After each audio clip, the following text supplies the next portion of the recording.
DPR RI karena mereka ini representasi dari kita gitu, selaku masyarakat sipil, representasi dari warga-warga gitu. Seharusnya juga dalam hal pembentukan proses legislasi juga mencerminkan dan mengedepankan hak-hak sipil, mengedepankan kepentingan-kepentingan masyarakat banyak gitu. Jangan ya karena punya kuasa yang lebih sehingga mengkerdilkan dan mengecilkan apa yang seharusnya mereka utamakan. Masa dalam hal seurgent gitu ya Mas ya, masih dimain-mainin gitu sama DPR ini, masih dilakukan manipulation. Nah itu harapannya ya jangan.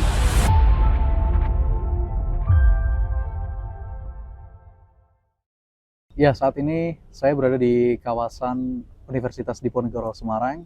Beberapa waktu lalu cukup ramai di media sosial tentang pencatutan BEM Undip terhadap penyetujuan RKUHP yang lagi ramai diperbincangkan saat ini. Dan seperti apa, kita langsung saja bertanya kepada Mas Adam dari pihak BEM, dan satu lagi adalah perwakilan dari Fakultas Hukum dari Universitas Diponegoro Semarang.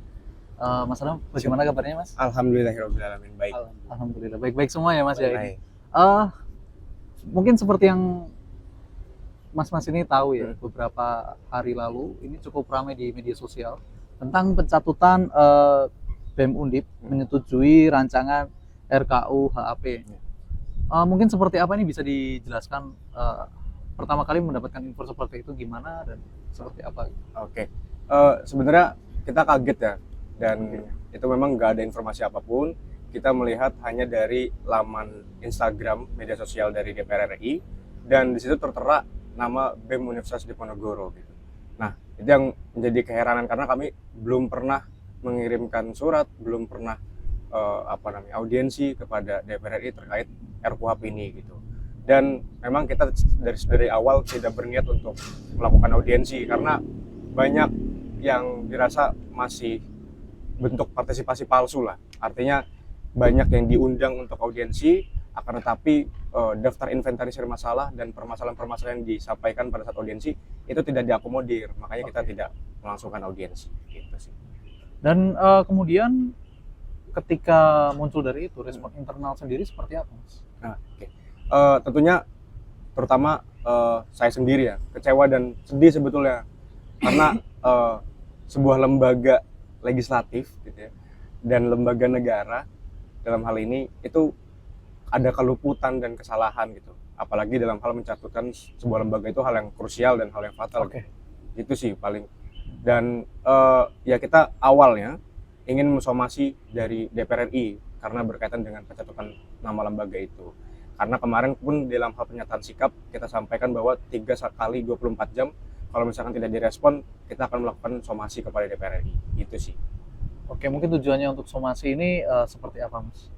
Yang pertama sebenarnya mungkin klarifikasi dan minta maaf ya atas pencatutan nama BEM Universitas Diponegoro. Yang kedua sebetulnya ada itikat baik dari mungkin Habibur Rahman selaku Ketua Komisi 3 gitu, dan atau Ketua DPR RI Depuan dan juga dari Sofie Dasko gitu ya, untuk menyampaikan secara langsung karena bukan hanya BEM Undip di situ yang tercatut gitu. Ada beberapa lembaga dan NGO lainnya itu dicatut nama lembaganya. Itu sih. Menurut pandangan dari BEM Undip tadi seperti itu ya. Kalau dari Masnya Ya. dari awal seperti gimana gitu? Oke. Sebetulnya memang kalau dari Fakultas Hukum itu sendiri memang ada salah satu kegiatan namanya Pekan Progresif Mas, yang sudah dikonfirmasi juga melalui laman DPR RI bahwa memang ini hal yang sangat disayangkan gitu ketika sebuah lembaga negara yang jelas-jelas kita pun sedari awal memang persuratannya pun kan sudah jelas, BEM Fakultas Hukum melalui kegiatan Pekan Progresif. Jadi memang sangat disayangkan ketika salah mencantumkan nama dari BEM Univ itu sendiri. Jadi memang setelah kejadian tersebut dari pihak Pekan Progresif Mas, dari saya pribadi langsung memberitahukan ke pihak Komisi 3 untuk dapat men-take down hal tersebut, karena rasa-rasanya kan ini hal yang krusial. Nama lembaga ketika salah kan menjadi salah perspektif juga nantinya Mas. Mungkin kalau dari kami memang Pekan Progresif dari Fakultas Hukum memang pernah melakukan rapat dengar pendapat umum kurang lebih di tanggal 20 Mei 2025, dan mungkin yang dilaksanakan di sana juga Mas, rapat dengar pendapat umum yang dilaksanakan di sana juga, kami dari Pekan Progresif memang pada akhirnya tidak merasa terpuaskan dengan apa yang telah dilakukan di sana.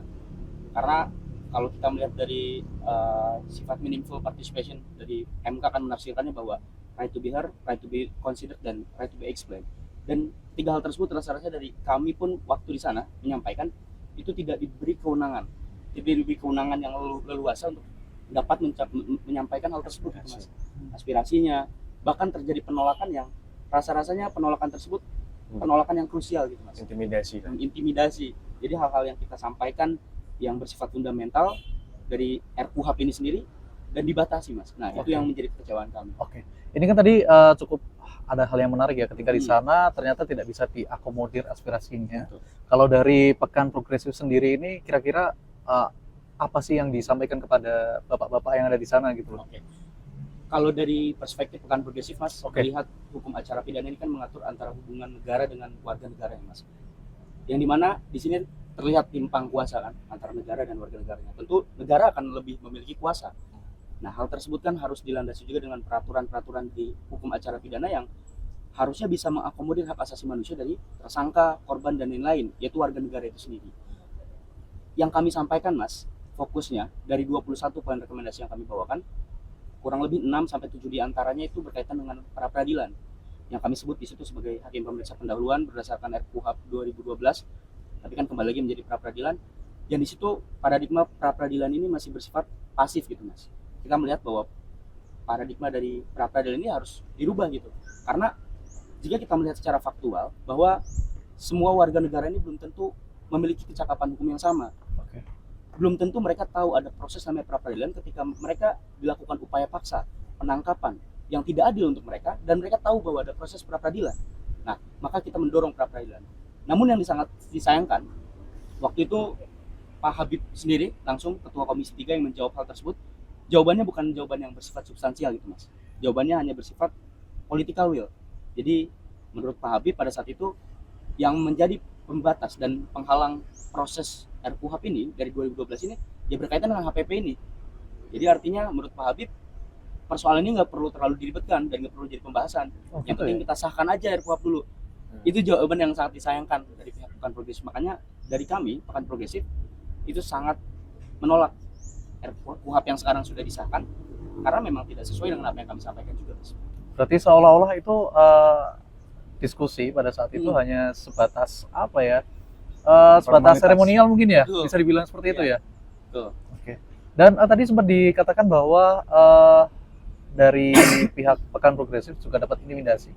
Betul. Itu tadi intimidasinya seperti apa bentuknya? Penekanan bahwa kita hanya boleh menyampaikan poin-poin ini dibatasi, gitu, Mas. Jadi tidak boleh menyampaikan poin-poin secara utuh, dibatasi hanya berapa menit ya pada saat itu, Pak.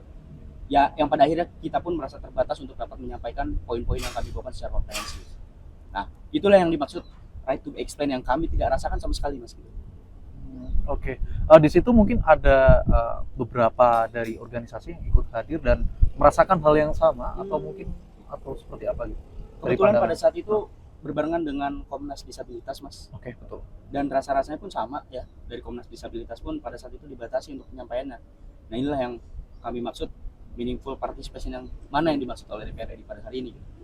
Padahal tiga hal tersebut rasa-rasanya pada saat kami ke sana menyampaikan poin-poin itu tidak terakomodir, Mas. Kalau dari ini kan sudah disahkan ya dan sangat sayang sekali. Dan dari pihak BEM Undip juga dari Pekan Progresif sendiri ini memposisikan diri saat ini dalam pembahasan RKUHP yang saat ini sudah disahkan ini seperti apa gitu sikap resminya. Oke. Ya, tentu sebetulnya kalau dari pandang BEM Undip sendiri, karena kan dalam hukum materialnya sebenarnya udah disahkan ya, yaitu KUHP gitu. Dan diperlukan memang untuk dalam hal formilnya, ya ini KUHP untuk disahkan gitu. Nah, kan tapi memang banyak catatan banget, Mas, berkaitan dengan substansial dan juga peraturan-peraturan yang di dalamnya gitu. Dan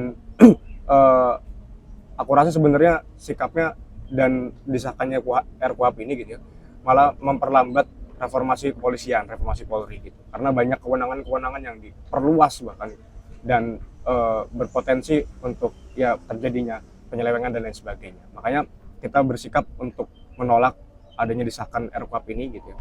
Dan untuk dirubah sebenarnya berkaitan dengan pasal-pasal di dalamnya. Gitu. Oke. Itu sih. Kalau dari Pekan Progresif, Dari Pekan Progresif melihat yang sekarang lah ya, Oke. sudah disahkan bahwa jika melihat pada pasal 7 dan 8 kan itu tercantum bahwa PPNS dan lain-lain itu berkoordinasi langsung terhadap penyidik Polri ya, Mas. Nah itu kan menjadi salah satu hal yang krusial, bahkan ketika kita melihat secara faktual kondisi pada hari ini hukum acara pidana banyak permasalahannya dari penyelidikan, penyidikan, banyak intimidasi, banyak penyelewengan kewenangan.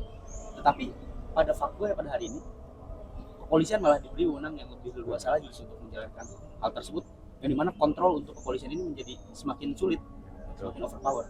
Jadi tentu dari kami sendiri, dari Pekan Progresif, menyatakan untuk menolak KUHP yang setelah disahkan sekarang, dan upaya yang akan terus dilakukan ini akan terus berkelanjutan, Mas. Tidak cukup sampai di sini. Kira-kira nanti akan seperti apa upayanya? Baik lewat jalur hukum atau apa? Dari BEM sendiri? Kalau dari BEM sendiri banyak yang bisa dilakukan ya. Tentunya kita turun ke jalan itu udah pasti berkaitan dengan penolakan. Turun ke jalan mungkin dari seremonial dan juga kita menyampaikan apa aspirasinya. Yang kedua gitu ya, kemungkinan kita ada rencana untuk judicial review juga kalau misalkan memang sekarang sudah disahkan ya. Gitu. Jadi perlu upaya hukumnya lewat judicial review gitu. Itu sih paling, Mas. Kalau dari Pekan Progresif, apakah bersama BEM ini bersatu atau punya cara sendiri nih untuk melakukan penolakan gitu? Kurang lebih memang mekanisme yang akan dilakukan kan kurang lebih sama gitu. Memang kami pun berencana untuk melakukan judicial review, tapi mungkin nanti berlanjutannya akan dibicarakan lebih lanjut lah, seperti apa. Yang pasti kedepannya akan mengkritisi pasal yang sudah disahkan sekarang, undang-undang yang sudah disahkan sekarang melalui judicial review, yang tentu ya hal-hal fundamental saja Mas yang akan di judicial review, yang diujikan. Oke. Kira-kira ini kan pasal yang akan di judicial review itu pasal apa saja yang disoroti sama teman-teman BEM dan juga Pekan Progresif ini, dan yang paling berbahaya itu ada di pasal mana gitu? Kalau dari kami karena yang dibawakan 21 poin rekomendasi itu terkait dengan pra peradilan, mungkin akan mencoba menilik dulu dari aspek pra peradilan yang pada hari ini kan sifatnya masih pasif ya Mas. Nah, tadi ketimpangan kuasa dan percakapan hukum dari masyarakat ini kan berbeda-beda gitu. Maka rasa-rasanya pra peradilan ini harus bersifat lebih aktif gitu Mas. Pra peradilan yang harus memeriksa apakah terjadi penyelewengan penangkapan, penahanan, dan upaya paksa. Itu yang pertama. Kedua mungkin karena sekarang faktanya bahwa PPNS dan lain-lain itu berkoordinasi langsung terhadap penyidik kepolisian. Nah ini yang menjadi konsen utama juga, karena ya dengan citra polisi yang sekarang pada saat ini gitu, kerjanya sudah tidak dapat dipercaya lagi, rasa-rasanya itu menjadi landasan yang kuat untuk kami ajukan, diujikan dalam judicial review di Mahkamah Konstitusi nanti. Oke. Dan menurut kalian setelah hal ini terjadi, apakah ini bagian dari strategi legitimasi politik yang dibangun pemerintah saat ini? Gimana? Bentuk legitimasi politiknya gimana maksudnya? Dari RKUHP yang sudah disahkan kali ini yang mencantumkan nama Undip juga, BEM Undip. Itu seperti apa? Ya, tadi sih ya, maksudnya yang sudah aku sampaikan di awal bahwa pencatutan beberapa lembaga yang dalam hal ini claiming ya gitu dari DPR RI, claiming dari DPR RI mencantumkan beberapa lembaga. Bagiku sebenarnya ini sebagai bentuk, itu yang pertama kita perlu pesimis juga gitu terhadap DPR RI bahwa ini sebetulnya ada proses claiming yang entah kesalahan atau pelebutan atau yang aku bilang itu bahwa bentuk partisipasi palsu gitu. Jadi DPR RI menyebarkan bahwa kita sudah menyampaikan dan melaksanakan apa itu meaningful participation, apa itu membuka partisipasi secara umum, transparan dan lain sebagainya. Padahal di dalamnya memang hanya formalitas dan seremonial aja sebetulnya yang dilaksanakan. Nah, itu sih paling kalau dari diriku. Pekan Progresif juga sama? Kurang lebih sama seperti itu. Dan kasus pencatutan yang seperti ini kan seringkali mempengaruhi ruang demokrasi di kampus ya, betul ya. Dan kebebasan akademik dan independensi dari mahasiswa sendiri saat ini seperti apa? Oke. Terkhusus di Universitas Diponegoro tetap terjaga ruang-ruang demokrasinya gitu ya. Tanpa dicatutkan namanya atau tidak gitu ya. Tetap terjaga ruang-ruang demokrasi, dan kita terus bersuara, kita tetap turun ke jalan, kita tetap menyampaikan aspirasi yang kita sampaikan gitu ya. Tapi kita cukup kecewa dan sedih aja adanya pencatutan nama lembaga itu, dan kami harap untuk lembaga-lembaga ya terkhusus DPR RI gitu ya, jangan sampai mengulangi hal yang sama, dan permintaan maaf itu aku rasa kayaknya perlu tindak lanjut ya. Tindak lanjutnya ya mungkin nanti dengan dibuka secara terbuka berkaitan dengan apa aja audiensinya gitu, dan hasil audiensi tersebut apa aja yang dirubah gitu. Misalkan tadi dari Pekan Progresif itu sudah audiensi.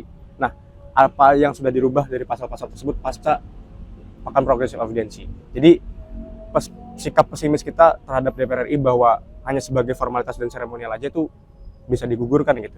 Makanya kalau misalkan hal itu tidak ada, sikap pesimis kita masih ada bahwa pencatatan beberapa lembaga hanya sebagai untuk partisipasi palsu aja gitu Mas. Kalau dari Gitu sih. Pekan Progresif? Dari Pekan Progresif pun sama kurang lebih bahwa yang dikatakan meaningful participation pada hari ini ya rasanya ini meaningful manipulation gitu Mas. Iya. Dengan tidak adanya feedback. Karena kan seharusnya ketika kita melakukan RDPU, menyampaikan aspirasi kita ketika memang hal-hal tersebut ditolak gitu Mas. Ya pihak DPR RI pun harus bisa memberikan rasionalisasi yang jelas dan sekiranya apa saja yang diterima dan ditolak gitu. Yap. Tapi pada sampai hari ini pun Mas, dari 20 Mei sampai hari ini itu belum ada feedback terkait dengan apa yang ditolak dan apa yang diterima. Sama sekali belum. Sama sekali belum ada. Maka ya tentu kami sebagai mahasiswa yang sudah menyusun ini gitu Mas, ya sangat kecewa lah Oke. dengan apa yang dilakukan oleh DPR RI pada hari ini. Padahal penyusunan itu sudah berapa lama itu? Wah, sudah. Bahkan hari ini draftnya aja belum Iya. bisa diakses dengan luas oleh masyarakat sipil seluruhnya gitu ya. Itu sih Mas. Jadi kalau dari kegiatan Pekan Progresif ini Mas, kegiatannya seminggu Mas. Jadi dari Fakultas Hukum seluruh Indonesia ada 16 delegasi Fakultas Hukum di tahun 2024. Kami menyusun hal tersebut gitu, menyusun 21 poin rekomendasi yang kemudian kami ajukan gitu. Tapi penolakan yang tidak substansial, bahkan tidak ada feedback resmi dari DPR RI untuk dapat menyampaikan ke kami juga. Maka ya wajar saja gitu Mas kalau dari pihak Pekan Progresif merasakan kekecewaan yang berat. Berarti seperti main-main aja ya. Ya, betul. Kalau dan ini yang terakhir saya dengar kan dari pihak BEM juga melakukan somasi ya, 3 kali 24 jam. Ya. Betul? Ya. Saat ini sudah sampai mana? Tadi sih sebenarnya Progresnya? kemarin sih kita pernyataan sikap Oke. belum somasi sebetulnya. Tenggat waktu 3 kali 24 jam itu kalau misalkan tidak ada respon, tidak ada klarifikasi, tidak ada konfirmasi dari lembaga DPR RI gitu ya, dari pihak DPR RI-nya, nah baru kita akan melayangkan somasi langsung memakai surat dari BEM Undip kepada DPR RI. Karena 3 kali 24 jam itu karena sudah dikonfirmasi gitu ya, makanya kita mungkin membutuhkan tindak lanjut aja dari DPR RI yang sampai tadi aku bilang gitu, bentuk transparansi seterbuka mungkin gitu dari DPR RI terkait RKUHP ini, baik dari penyusunannya gitu. Nanti mungkin pada saat apa aja pasal-pasal yang dirasa bermasalah dan dirubah gitu dari draft 2012. Itu sih paling. Oke, kalau dari Pekan? Kurang lebih sama Mas. Sama ya? Itu. Ya intinya kami nggak akan diam dengan kondisi Ya. pada hari ini. Kami akan terus melawan dengan cara apapun. Jangan anggap apa yang telah disahkan pada hari ini itu berhenti sampai sini. Bahwa kami sebagai mahasiswa masih memiliki semangat untuk terus memperjuangkan hak-hak keadilan untuk masyarakat Mas. Oke, untuk terakhir nih harapan kalian sebagai mahasiswa ini seperti apa? Harapan ya Mas ya. Ya harapannya DPR jangan kayak gini lah. Jangan melakukan tindakan-tindakan yang Seenaknya mencabut sendiri nama, gitu ya? seenaknya sendiri. Oke. Melakukan yang katanya meaningful participation yang diadakan oleh Pak Habibur Rahman ini agenda seakan-akannya itu kan ya janganlah melakukan hal seperti ini lagi karena bagi masyarakat meaningful participation itu hal yang paling itu celah kita untuk bisa masuk gitu untuk dalam proses pembentukan peraturan perundang-undangan. Masa dalam hal seurgent gitu ya Mas ya masih dimain-mainin gitu sama DPR ini, masih dilakukan manipulation. Nah itu harapannya ya jangan terjadi hal seperti itu lagi. Kalau dari BEM Undip sebenarnya kenapa tadi aku bilang bahwa ada sikap pesimis terhadap lembaga DPR RI karena kita lihat aja dari kurun waktu setahun belakangan ini banyak banget rancangan undang-undang atau bahkan produk-produk undang-undang yang tentunya bermasalah dan nggak berpihak kepada masyarakat gitu, banyak banget gitu. Nah apalagi yang terbaru ini RKUHP gitu. Banyak beberapa pasal-pasal yang tentunya menjadi catatan untuk kiranya kita kritisi gitu. Nah yang pertama betul tadi kita nggak akan pernah berhenti untuk melawan dan berjuang gitu ya untuk masyarakat miskin dan termarginalkan gitu. Dan juga harapannya terhadap DPR RI karena mereka ini representasi dari kita gitu selaku masyarakat sipil, representasi dari warga-warga gitu. Seharusnya juga dalam hal pembentukan proses legislasi juga mencerminkan dan mengedepankan hak-hak sipil, mengedepankan kepentingan-kepentingan masyarakat banyak gitu. Harapannya sih seperti itu. Jangan ya karena punya kuasa yang lebih sehingga mengkerdilkan dan mengecilkan apa yang seharusnya mereka utamakan. Itu sih paling. Oke, ada yang ingin disampaikan? Barangkali tadi tidak ada yang saya tanyakan gitu, mungkin atau sudah cukup? Cukup sih Mas, tapi yang tadi sih pencatutan itu jangan lagi-lagi dah. Oke, Itu sih paling Mas. itu tadi saya ngobrol dengan para teman-teman mahasiswa yang luar biasa di Universitas Diponegoro. Pesannya hanya satu, pemerintah jangan seenaknya dengan Yap. masyarakat. Betul. Dan di sini semua ada teman-teman dari mahasiswa ini sebagai kontrol pemerintah juga. Dan semoga setelah ini tayang, pemerintah bisa lebih mendengarkan aspirasi dari masyarakat dan juga dari kalangan akademisi. Sampai jumpa di liputan selanjutnya. Download Tribun X sekarang, menghadirkan lokal menjadi Indonesia.